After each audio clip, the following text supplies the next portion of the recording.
Welcome to kitchen టాస్టిక్ రసోయి. నేను శ్రావ్య. ఈరోజు potato aloo sticks చేసి చూపించబోతున్నాను. ఈవినింగ్ స్నాక్కి పర్ఫెక్ట్ అండి. చాలా టేస్టీగా ఉంటుంది. తయారీ విధానం కూడా చాలా ఈజీగా ఉంటుంది. ముందుగా 3 మీడియం సైజ్ ఆలు ఉడికించి పైన తొక్క తీసేసి పూర్తిగా చల్లారిన తర్వాత ఇలా ఒక ప్లేట్లోకి వేసుకొని వీటిని మెత్తగా మ్యాష్ చేసుకోవాలి. ఆలూలో తడిదనం ఏం లేకుండా పూర్తిగా చల్లారిన తర్వాతనే ఇలా మ్యాష్ చేసుకోవాలి.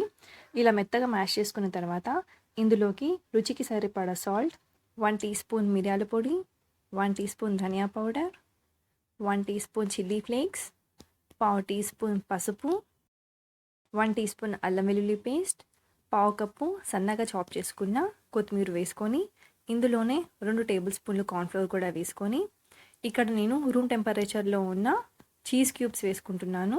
మీరు కావాలంటే ఇది స్కిప్ చేసుకోవచ్చు.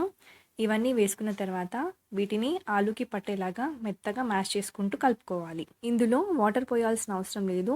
ఆలూలో ఉన్న మాయిశ్చరే సరిపోతుంది. ఇలా పూర్తిగా కలుపుకున్న తర్వాత చేతులకి కాస్త ఆయిల్ అప్లై చేసుకొని వీటిని ఇలా వీడియో క్లిప్లో చూపిస్తున్నట్టుగా బుల్లెట్ షేప్లో చేసుకోవాలి. ముందుగా చేతికి కాస్త ముద్ద తీసుకొని 2 చేతులతోని జెంటల్గా ప్రెస్ చేస్తూ క్రాక్స్ లేకుండా ఇలా ప్రిపేర్ చేసుకోవాలి. తర్వాత చేతుల మధ్య రోల్ చేస్తూ కాస్త పొడవుగా ఇలా పర్ఫెక్ట్ షేప్లోకి చేసుకొని అన్నీ కూడా ఒక ప్లేట్లోకి రెడీగా పెట్టుకోండి. ఇలా ప్రిపేర్ చేసుకున్న తర్వాత స్టవ్ ఆన్ చేసి ఒక కడాయి పెట్టుకొని అందులో డీప్ ఫ్రైకి సరిపడా ఆయిల్ వేసి మీడియం హీట్లో ఉన్నప్పుడు ఈ బుల్లెట్ స్టిక్స్ని అందులో వేసుకోవాలి. మంటని మీడియం ఫ్లేమ్లో పెట్టుకొని వేసిన వెంటనే కదిలించకుండా 2 మినిట్స్ తర్వాత ఇవి కాస్త రంగు మారుతాయి. ఇంకో వైపు టర్న్ చేసుకొని అన్ని వైపులు కూడా మంచి గోల్డెన్ కలర్ వచ్చేంత వరకు ఫ్రై చేసుకోండి.